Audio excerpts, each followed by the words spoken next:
So a bolster, a long band and a looped band, put them somewhere near your mat. And we also need today some wall space. Probably better not to have a picture in your face. So you might want to remove anything that might be in the way.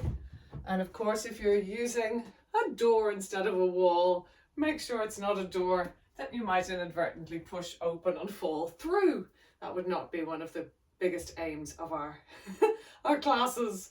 So, standing when you're ready.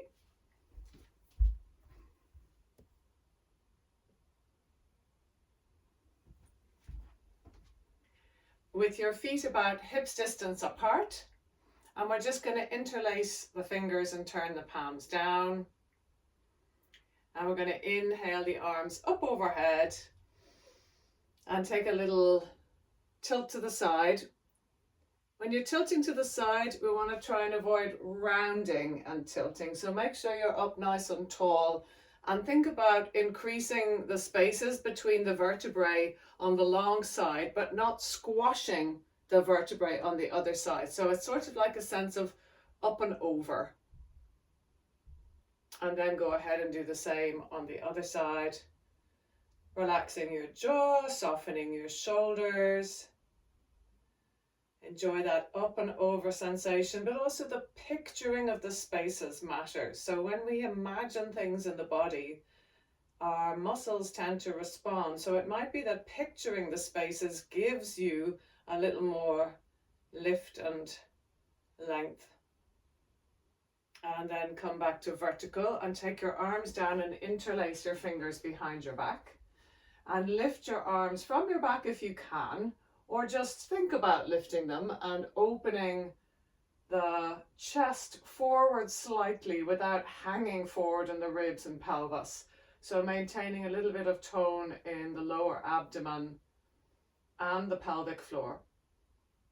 Just remembering that when we work strongly with our abdomen and don't correspond it with a little lift of the pelvic floor, we can instead unfortunately have a bearing down in the pelvic floor, which is not helpful for anyone who's approaching or vulnerable to prolapse.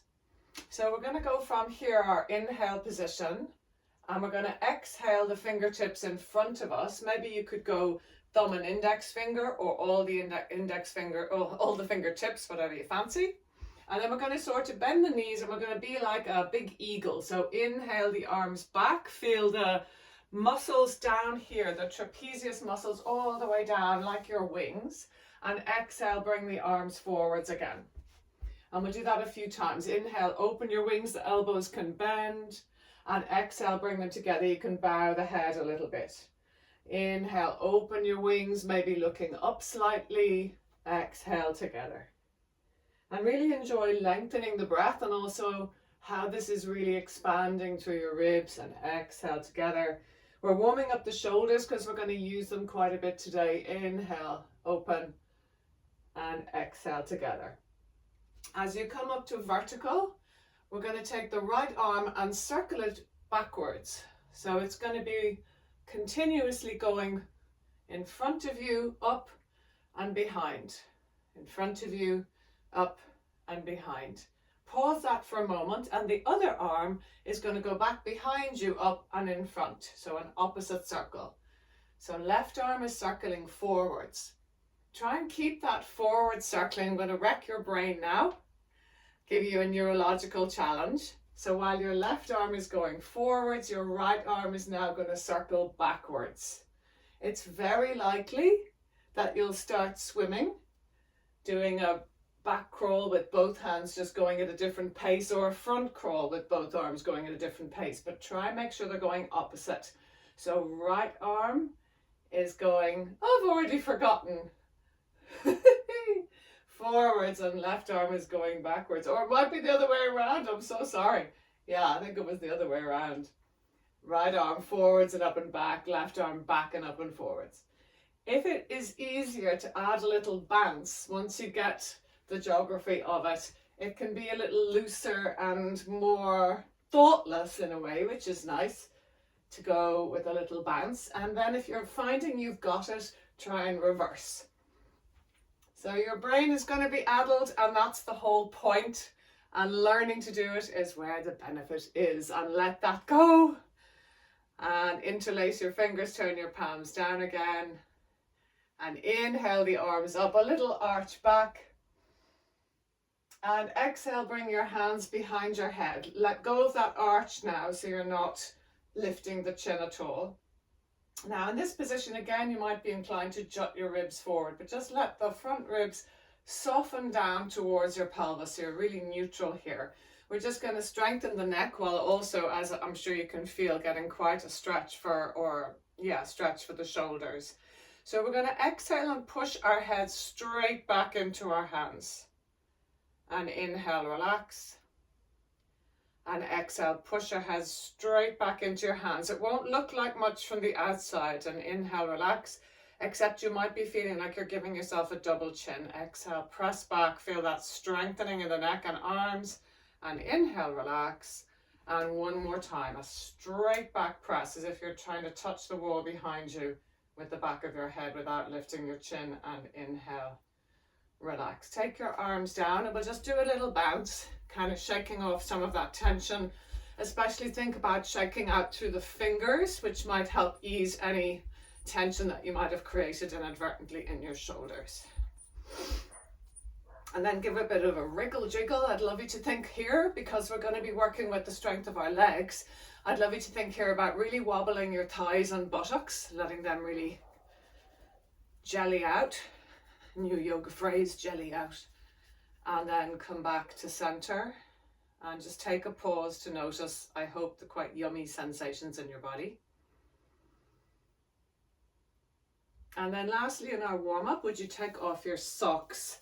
Unless you absolutely object, it would be great if you could really feel your feet. And we're going to maybe hold a wall if you feel the need. And we're going to come up onto the toes of one or other foot and circle around the toes, including trying to get your big toe nail onto the floor. So you're curling the toes under. Just be a little aware that if you tend to get cramp in your toes, this might not be good for you. Change direction in that circling. And then change feet. Not so nice on the wooden floor, actually. And change direction. And then when you're ready, I need you to get your space at the floor in such a way that what's going to be under your feet won't be in danger of slipping out. So for example, if I was to use just my rug, it tends to slip quite easily. And some of you will find that if you have a yoga mat flat on the floor, it does or doesn't slip. It'll depend again on what's under the mat. So for me, for example, my safest surface here is to fold the rug and the mat away and stick with the floor. Not good if you've just got your socks on. So we're going to stand and face the wall. And bring your hands onto the wall at chest height. And just walk in a little till your elbows bend, but they don't quite bend as far as your rib cage. Press your hands into the wall and slightly bend your knees and push your feet into the floor. Press your hands into the wall and slightly grip with your fingertips as if you're trying to create a slight claw with your hands. So you're kind of doing a press up kind of position, though in press ups we wouldn't have the knees, well, you can have the knees bent, but just doing this pressing of the feet with the knees straight would make you lock your knees, which I don't want. Let's pause there and step the feet out a half a length. So maybe you step one foot back so the toes of that foot are in line with the instep, and then bring the other one back that half step again. Again, press your hands into the wall, press down through your feet. You might find that you don't need to have quite as much of a bend here to avoid locking the knees. But imagine that you're just being tickled behind your knees so that you're not pushing backwards there. And your elbows will be slightly less bent than before. Have a quick look. What I want you to avoid as we go through these layers is ending up like this, so that you're kind of bowed towards the wall. Sometimes you'll end up like this, and while that's not as effective for the strength that we're trying to engender, we're safer there than we are if we're collapsing. But what we're trying to do all the time is keep a straight line from the back of the heels to the back of the head. Let's try stepping out another half length of the feet. And again, check in that your knees aren't locking as you push your feet into the floor and push your arms into the wall. Lift up through the pelvic floors if you're trying to lift a weight with your pelvic floor, and draw in and up through the lower abdomen slightly. Don't over pull your belly button into your spine. It's not a great thought, the belly button into the spine. That inward and upward lift of the lower abdomen is going to support reduced intra-abdominal pressure, reduced pressure down through the pelvic floor. And then we're going to straighten the arms and step the feet back as far as we need to straighten our arms. So we're now in a more traditional plank position. Make sure again that you're not pushing out like this, but more importantly, make sure you're not hanging like this. So coming to a position where it's as if you are standing on a sloped surface. Push your feet into the floor, push your hands into the wall, draw your shoulders down from your ears, lift gently through the pelvic floor. Imagine someone is just pulling your ears up so that you feel this lengthening in the back of the neck. Maybe that slight double chin. Inhale here. And as you exhale, see if you can lift your left foot up behind you, keeping the leg straight. If at all possible, it's okay to bend the knee if that's what's possible for you. And we're going to hold there for 5, 4, lifting through the pelvic floor, shoulders down for your ears, 3, 2, 1, bring that foot slowly down if you can. If you had to stamp the foot down real quick, maybe it was too much for you. And then press into the wall with your hands and lift the other leg, lift through the pelvic floor, shoulders down from the ears. When this is happening, as we lift the leg, we might be tempted to tilt the pelvis out to the side. Try and avoid that. So keep the pelvis in the same position. So it's not a very high lift of the leg. 4, 3, lifting through the pelvic floor, shoulders from the ears. Give yourself that slight double chin. 2, 1, bring it gently down.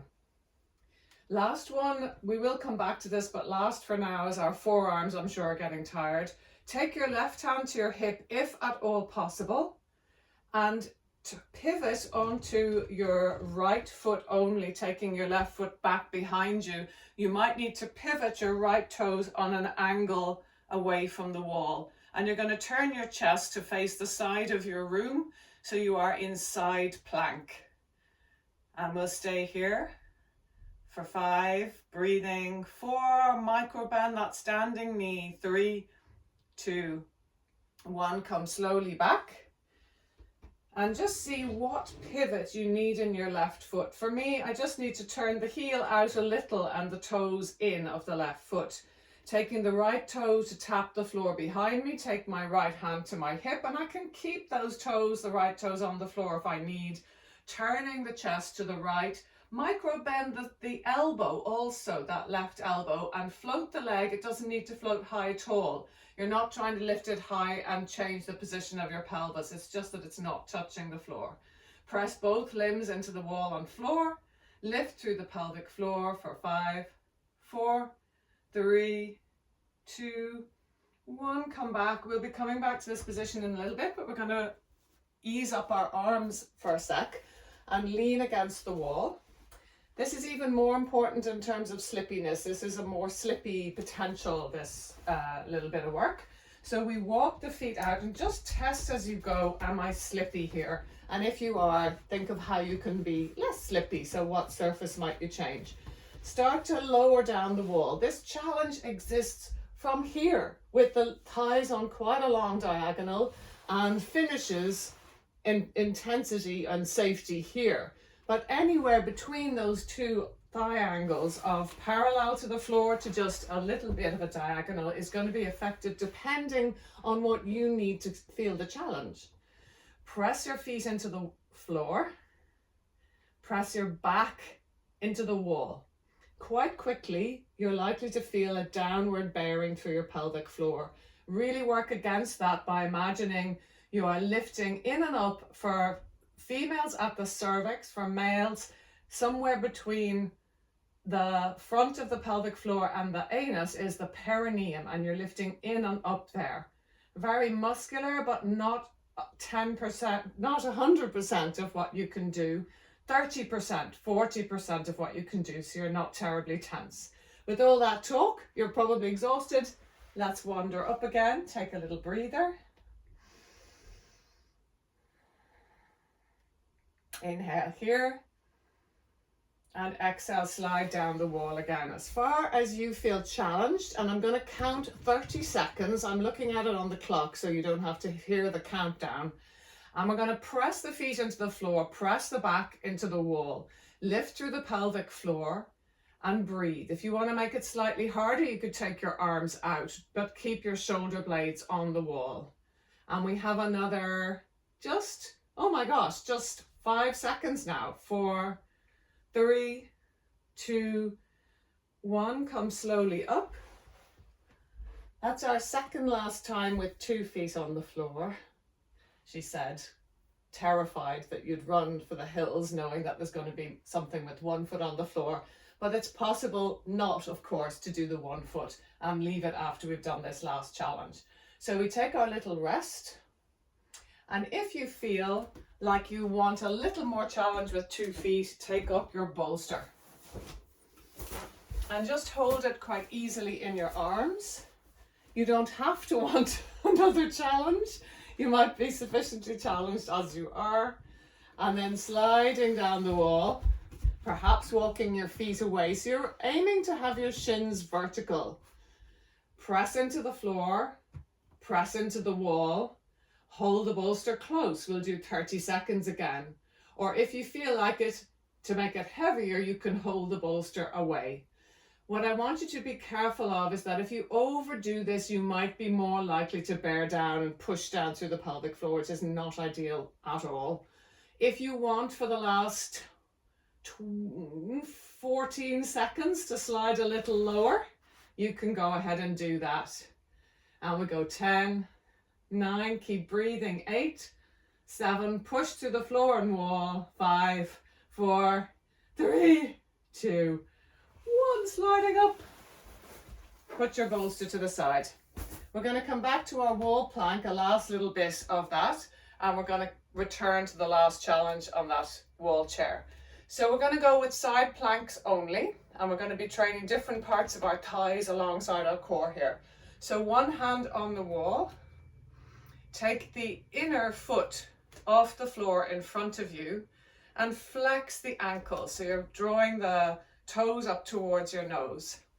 You can go out as far as you like to make it more or less difficult, but avoid this position with the hips and of course avoid this position with the hips. So we're trying to stay as if we're standing from the top of the head to the standing foot. The floating leg is just going to pulse across for 10, 9, 8, 7, keep breathing, shoulder down from your ear, 5, 4, 3, 2, 1, take that foot down beside the other and lift the outer leg.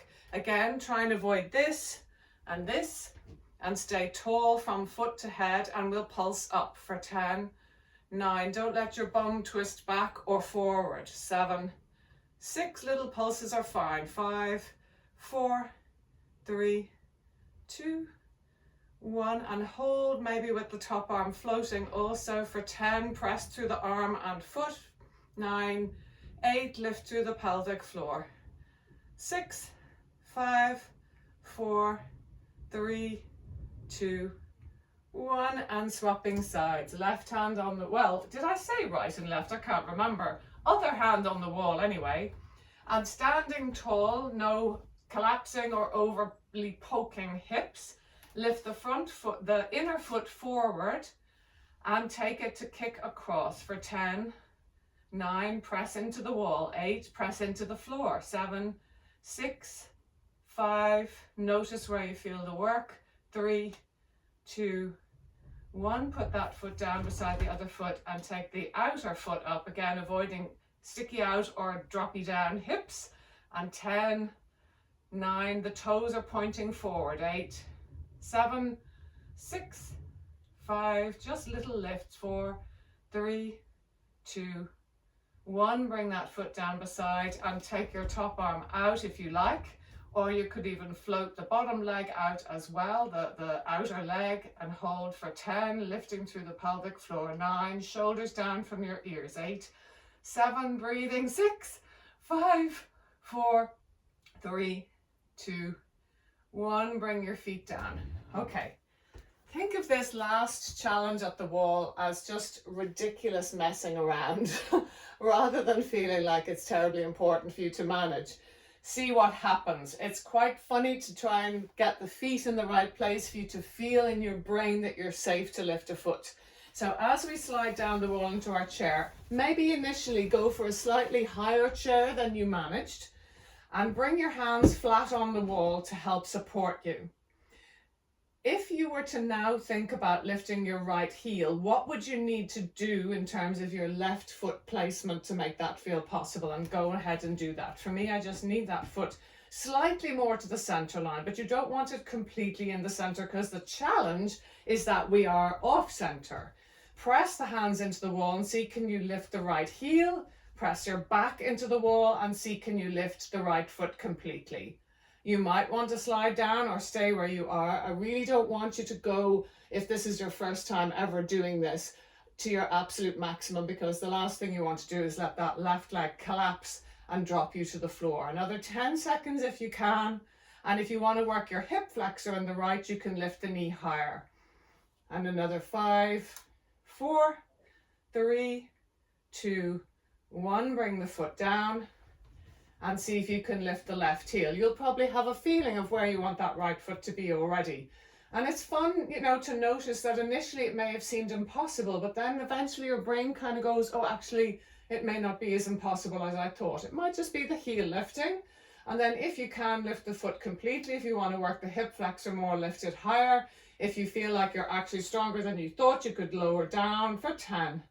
9, keep breathing. 8, 7, 6, 5, go down a bit more, up a bit more if you need to. 3, 2, 1, bring your foot down. Walk your way back up and just lean against the wall happily and take 3 long breaths, particularly focusing on letting your exhale slow down. You can even exhale out through your mouth with a nice sigh, which is a really nice way to recombobulate when we've deliberately stressed ourselves.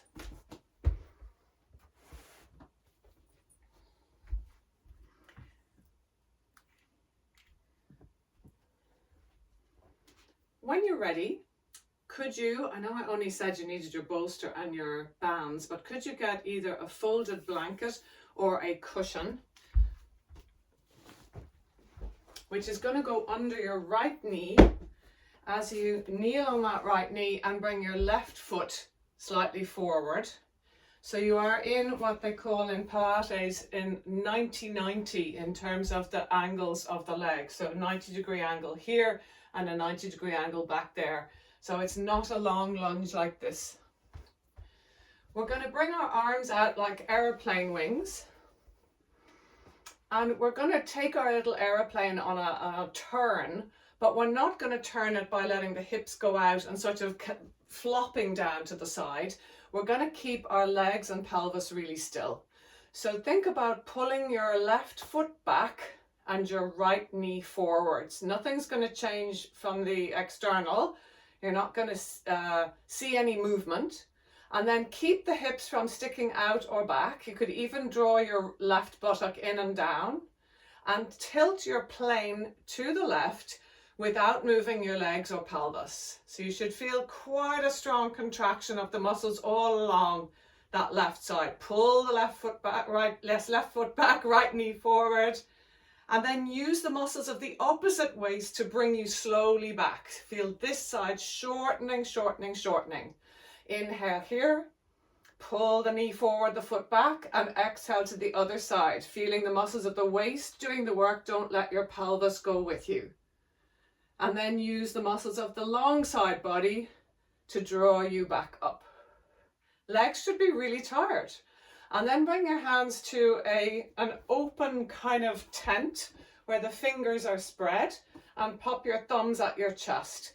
These hands are not going to move. They're not going to swing around your body. They're going to stay glued to your chest.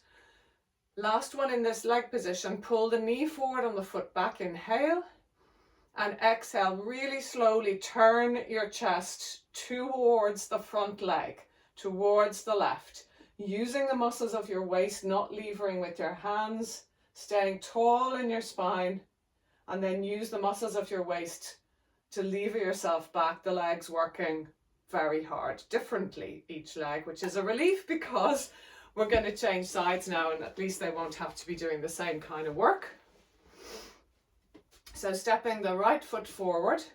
Oh, we're starting with our aeroplane wings, aren't we? So again, just reiterating that you're not sticking the pelvis out to the side, you're not taking a big stretch over. This is muscular. We're going to pull the right foot back and push the left knee forward. There'll probably be an automatic engagement of your pelvic floor and abdomen. Just double check you're not bearing down. And then we're going to bank our plane off to the left. Don't let the pelvis stick out. Keep those legs ridiculously engaged. They could be quivering now, they're working so hard. And use the muscles of the long side to bring you back up. Your hands can help you by being really engaged as if they're making slight claws. And then use the muscles of the right waist to tilt you to the right. Feel those muscles shortening from the armpit to the hip. Don't stick the hips out to the side. Keep the legs engaged. And then shortening the muscles of the long side. That's a lot to say without running out of breath. As you come up to vertical, take your hands to that open tent. This is the last thing. Keep those legs engaged. Let your body know it's nearly over. Pull the knee forward, pull the foot back. And as you exhale, wring out the muscles of your waist and ribs to tilt you, or twist you rather, round to the right, keeping the hands on the chest. And then use the muscles of your waist to bring yourself back. Oh my goodness, I find that so tiring that it would be loveliest thing in the world for me now to do a little face down dog, which is hands on the floor, of course, feet on the floor and tail lifting. But if face down dog feels either unsafe or uninteresting to you, you could use the wall once again and just do a nice easy standing forward fold with a slight bend in the knees to lift the tail.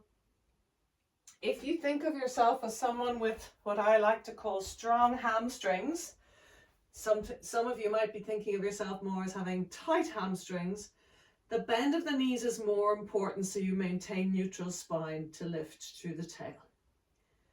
Keep breathing, soften your shoulders from your ears, and feel free to have a little slow dance there, as if you're listening to some lovely smoochy music. And you just allow your body to dance in this position rather than freezing, looking for what's pleasant in this moment as a conscious choice for your nervous system to look for what's pleasant. When you're ready, bring your lovely knees to the floor, keeping the spine neutral, walk your hands back. One more little bit before we come to the floor that we're going to do standing up. So whichever foot is not instinctually the one that you would step forward if you were coming to standing, step that weird foot forward. I've probably said that in a really difficult way. So think of what foot you would step forward naturally to come up to standing here, and instead do the other one.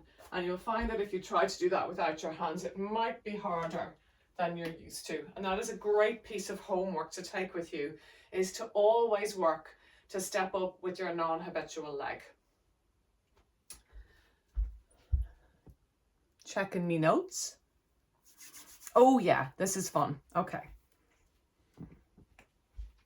If you could take your band, and you can use the looped one or the long one for this, but what you want is to hold it quite short.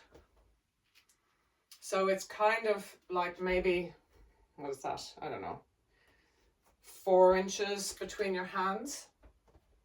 And we're going to stand and pull on it slightly. And you can stand in any way you like. Bend your elbows and bring it around to your left ear. Then bring it around behind your head. Maintain tension on the band. Bring it around to your right ear and bring it around to your chin. This is called a halo. And maintain the tension in the band. Left ear, back of head, right ear, chin. Showing you from the side, left ear, back of head. This is why we did all that shoulder warm up and the plank too, of course. And if you would like a little more challenge, well, first of all, you should be trying to do this without moving your body at all. So just the arms are working. So it requires a lot of core control. Let's change direction. So work for that stillness, which is one of the reasons we did all that core work to begin with, preparing for this. If you want to make it a little harder, you could stand on one foot. We are going to do a different challenge on one foot in a minute, so don't feel like you're going to miss out on anything if you don't do that. One more in this direction. This is a great therapeutic intervention for shoulders if they can manage it, but please don't do it if you have shoulder issues that are being exacerbated by it, pretty obviously.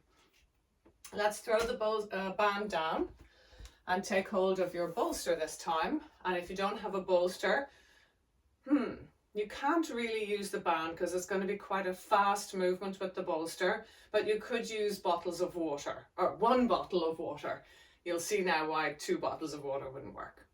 So we're going to first come into a simple balance pose on the right leg, taking the left foot off the floor. And we've done this before, I think. We're going to swing the bolster without moving the arm to start. If you're already wobbly, you might want to come to a wall, the same wall that made you work so hard in your core. And then if you can swing the bolster more fully back and forth. This is going to discombobulate your balance, and I want it to. I want you to find it harder to balance. That's the whole point. And then when you're ready, if you can, while still balancing, pass the bolster to the other hand and then change sides balance. So you're on your left foot, and first there's this little swing of the bolster, which is kind of like it's just happening from your hand, magically making it happen. Of course, you're feeling quite a lot going on in your arm to try and keep the arm still and swing the bolster. So keep the elbow bent and just swing it from the hand. That's going to be easier for balance, but harder for your arm. Now we're going to swing it fully from the shoulder. And if you have shoulder issues, be particularly careful about the backward swing. Keeping the elbow bent might feel a little safer for the arm and shoulder. And we're hoping to wobble a bit. I had a sneaky use of the wall beside me, just in case you're thinking I'm doing marvelously. I'm definitely wobbly. And then take your leg down. Take a little breather with the bolster on the floor. And if you'd like, either breathing in stillness, or you might like to inhale your arms up and exhale them down. Or do, yes, a nice half face down dog. It's also a nice way to work. And maybe swaying a little bit, another little slow dance. And then when you're ready, our last little challenge is a bit like the halo, but it's called Around the World. And the movement that we're going to do with the bolster we'll do on its own, and then we're going to add it into a balance. So taking the bolster, we're simply swinging it around our body.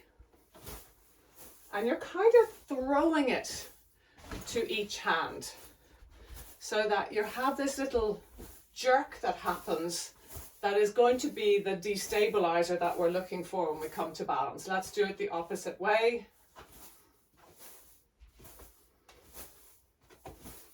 And it's also really working on your coordination, because you'll find that one swing in one direction, you find it hard to coordinate the grab behind. There's a lovely little thing you can do at the end, which is to throw it up to one shoulder. Let's, for the sake of it, do that a few times on each side. So a halo around, throw it up to the opposite shoulder. A halo around, throw it up. A halo around, throw it up. And a halo around, throw it up. You don't have to let go of it, by the way, and take it down. So you know what the halo is? It's not a halo. I've just been calling it a halo. It's around the world. The halo is the one around the head. Anyway, it's quicker to say. So let's try standing on our right foot, taking our left big toe onto the floor maybe to start, and floating the leg up completely when you're able. And we're going to do our round the world / halo and swing as generously and freely as you can. Again, we're hoping to discombobulate ourselves. I'm going to add a cognitive challenge here as well to get all parts of your brain working. When I say a number, try and say out loud a number 2 down from that number. So if I say 10, you're to say 8, for example. 12, 6, 9, 4, 3, 15. Change direction. And now I'm going to say a colour, and you have to say any colour that is not that colour. Yellow, yellow, red, white, black, and pause. Oh my gosh, I forgot to change legs. You'll be exhausted. Let's go to the other leg. And now I'm going to, although I'm really rubbish at maths, I'm going to call out maths challenges. Check that out. So balancing on your left leg, we start to swing. And you're going to call out your maths answer. 2 plus 2. 7 plus 3. 10 plus 5. 20 plus 1. Reverse you around the world. 2 multiplied by 2. Oh no, that's the same thing. I don't even know. 8 multiplied by 10. 9 plus 8. Oh, that's difficult. Even I can't figure that one out. And rest. You can see how difficult that was for my cognitive skill as well. So stepping back, have a lovely little face down dog with your bolster. Again, a little slow dance might be just the thing you'd like. Or you might prefer stillness. Maintaining neutral spine, especially the upper spine, trying not to round the upper back.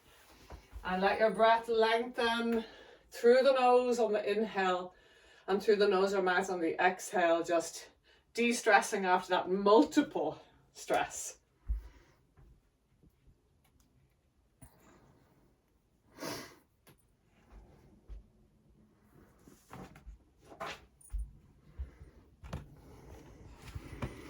When you're ready, I'm just going to be moving my camera, hoping that it doesn't unplug itself while you come to the floor. Oh, it did unplug itself, I knew it. So I'm just unplugging that, so I'm going to be a bit grainy for the next section. Hopefully that won't be too much of an annoyance. I'll just even bring it down further.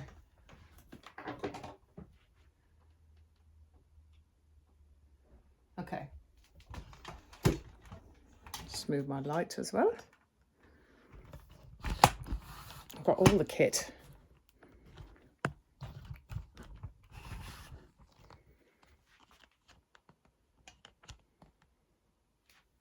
Okay.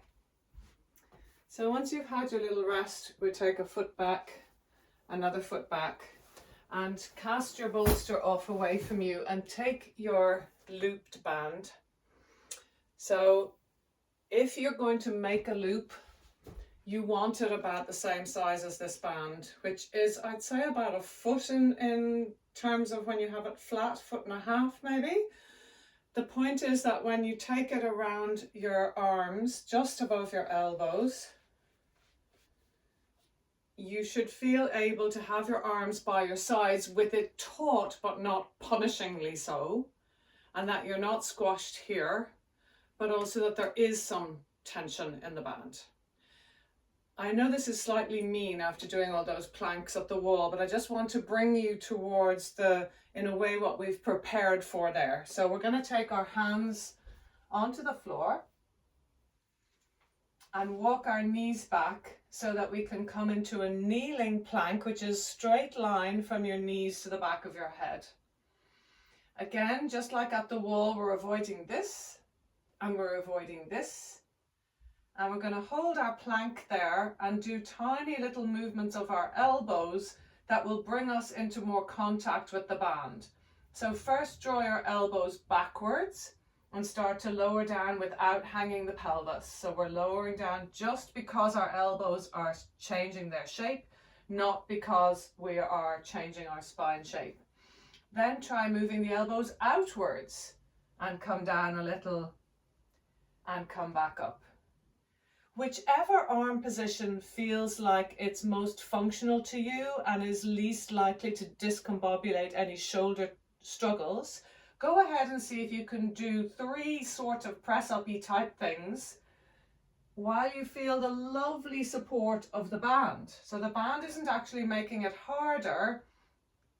In a way it kind of is, but it's holding your frame in a way that means that you kind of can't do this as poorly as it's possible to do without the band. I hope it gives you a nice feel. When you've done 3, reach back through the bum, and there's a really nice little thing here where you can have, I should have my hair in a ponytail, excuse me, where you can have your head resting on the band with the arms forward, and it's just a nice little moment of support. As you rest here, think to yourself, I want to do that again, or I don't want to do that again. If you do want to do it again, think to yourself, I want to do it again exactly the same, or I want to do it again with my knees off the floor. So there's your 3 choices. Don't do it again with knees on, do it again with knees off. I would say do no more than 6 repetitions unless this is super easy, in which case do no more than 10. So let's inhale and exhale forward. This is our last bit of strenuous arm work, but it's also strenuous for the core, make no mistake, especially because you're not going to let your bum drop down and you're not going to let your bum lift up. You might maintain that shape better with the knees off the floor, but it does make the press up harder. So we're coming down and up. Mind your rotator cuffs. The muscles on the fronts of your upper arms can get a bit troubled if you're overdoing this work.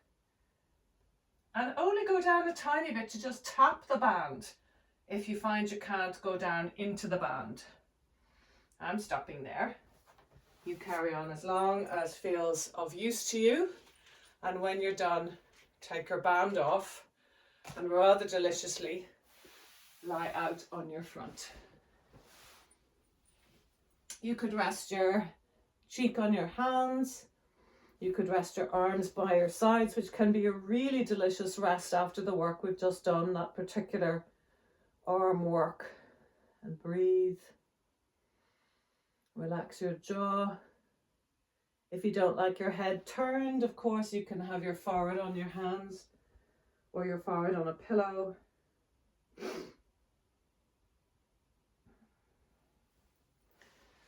Lots of breath.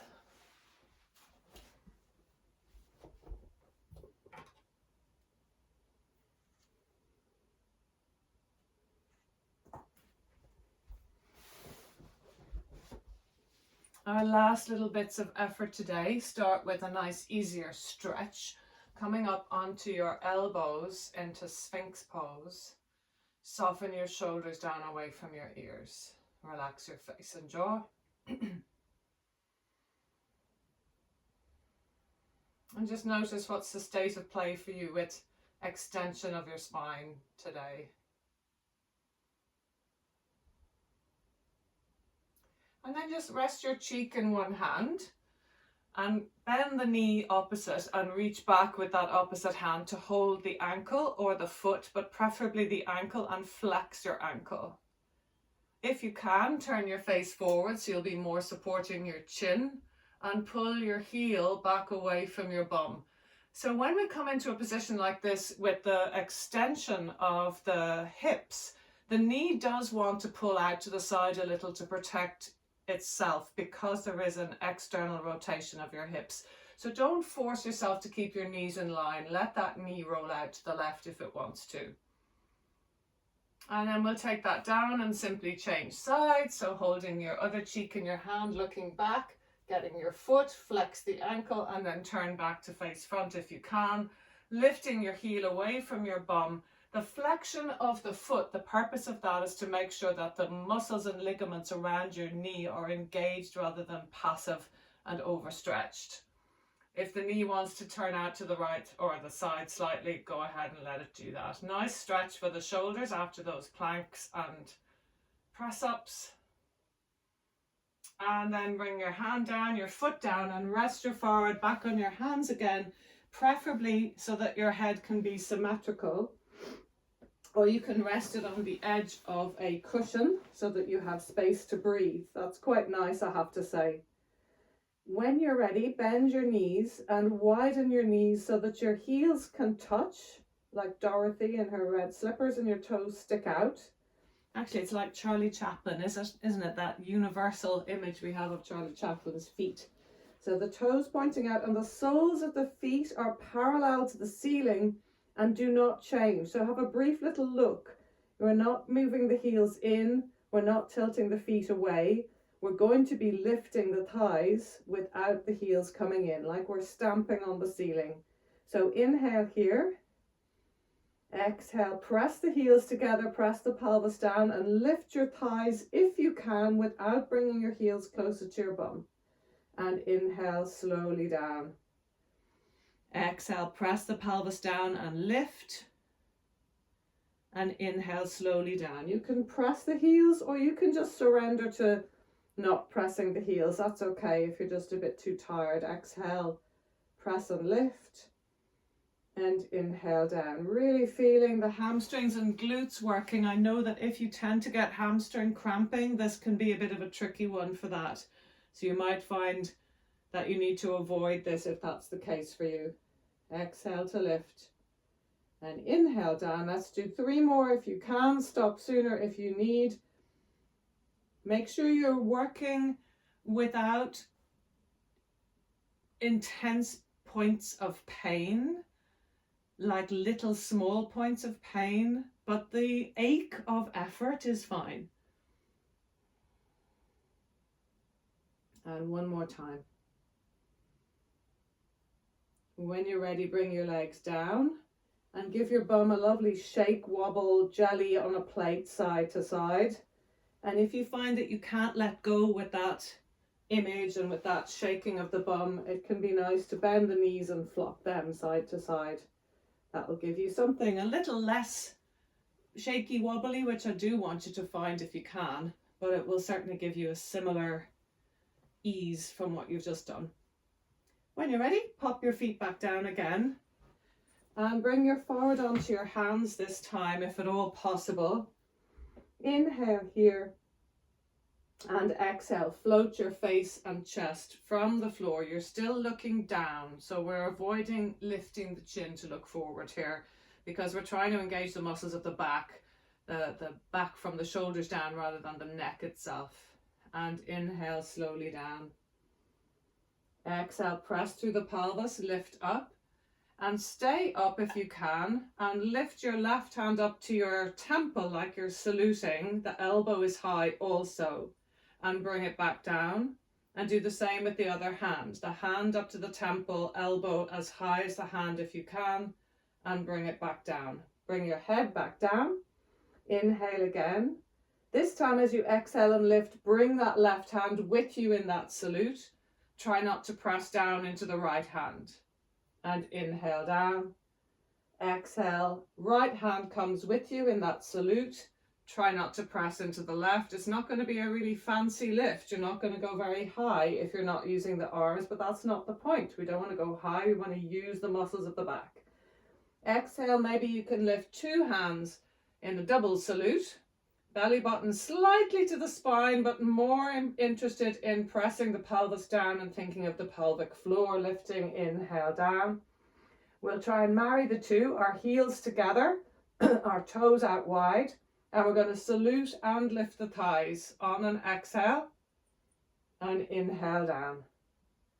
So whichever one you can manage, 1 arm at a time, no legs, 2 arms at a time, no legs, 2 arms and the legs. Go ahead and do those extras till you feel you're tired, but you could do 1 or 2 more without maybe sacrificing the tone of the abdomen and pelvic floor, or without sacrificing the accuracy of your movements. You might find it's easier to come up on an inhale, but then you have to work harder at not pushing down through the pelvic floor. When you're done, Roll to your right side, and possibly, if you have it there, pop a cushion under your head, bending your knees. Bring your hands palm to palm and slide your left arm across your chest, opening the elbow towards the floor. But if your elbow doesn't easily reach the floor, please leave it elevated like this to avoid twisting the spine further than it can naturally go. Breathing.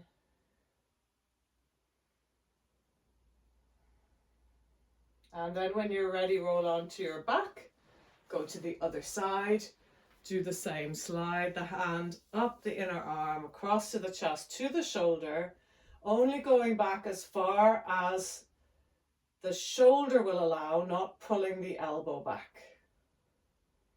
So your elbow should be in line with your chest, not pointing down towards the floor. And it might be on the floor, but only if the two shoulder blades easily arrive there. I'm highly recommending a side-lying Shavasana while cuddling your bolster, but you're very welcome to lie on your back if you prefer.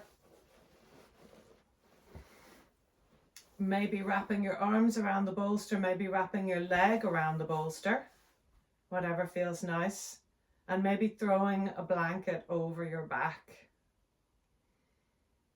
and surrendering your weight. Heavy head, heavy limbs, eyes closed. If you're happy, you're very welcome to keep them slightly open.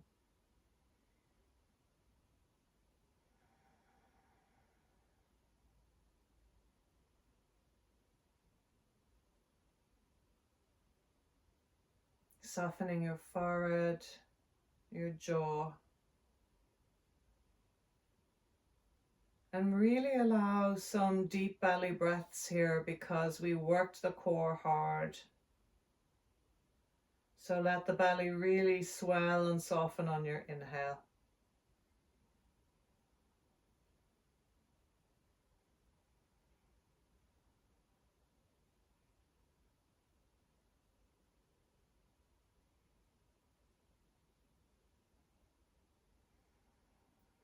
After you've been here a little while, sometimes you notice that there's some bit of you holding that you hadn't intended to hold. Some bit of you that's more tense than you need it to be. Is there a physical position change that you need to make in order to be able to yield more, to surrender more?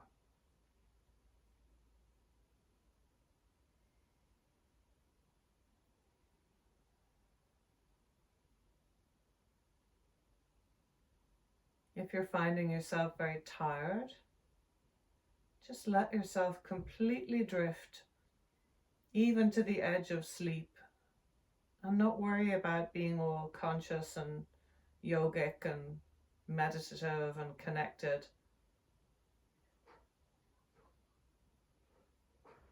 If you want to make it more of a meditation, I would suggest following me in a little body scan. Becoming aware of your 10 toes, the sensations therein.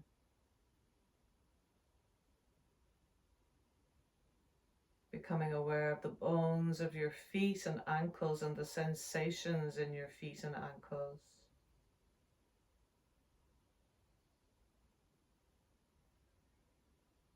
Aware of your lower legs and knees, space in the joints, sensations.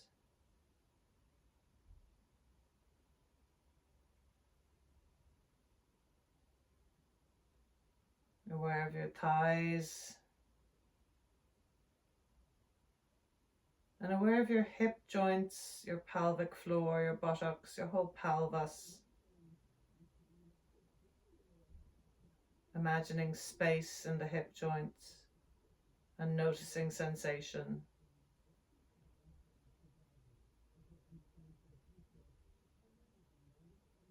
Aware of your belly, the spaces between your organs. the spaces between the vertebrae of your spine.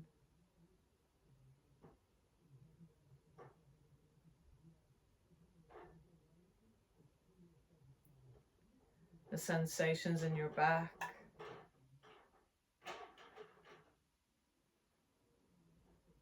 Your rib cage and your heart, your lungs, if you don't feel uncomfortable connecting with your organs, connect in there.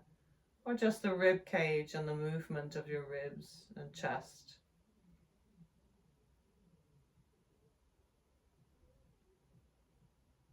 Your shoulders, shoulder blades, shoulder joints and upper arms.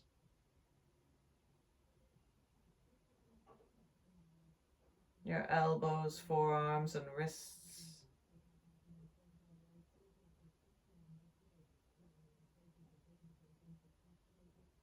Your hands and fingers.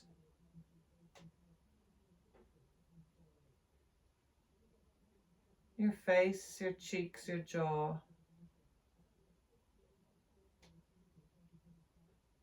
Your scalp.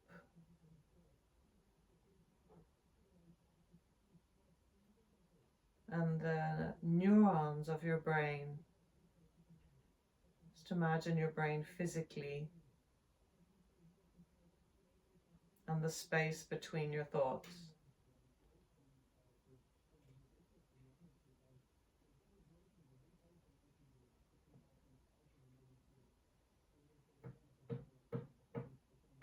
Because you're at home, you're welcome to stay there for as long as you like. But as and when you recognize that your rest is done, and again, it does not have to be now. But when it is, let the breath come in deeper, perhaps offering a yawn stretch to your body eventually, or just smaller movements. See if you can spend 10, 20 seconds just improvising your own awakening. Whatever your body wants, whatever your breath wants, whatever your eyes want, maybe looking around your space. Until you eventually come back to vertical in a careful way. And taking a moment of stillness, perhaps. Your hands somewhere where your body deserves a bit of care or connection.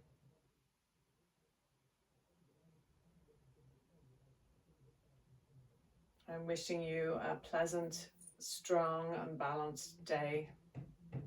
Om Shanti, wishing you peace. Namaste. I bow to you.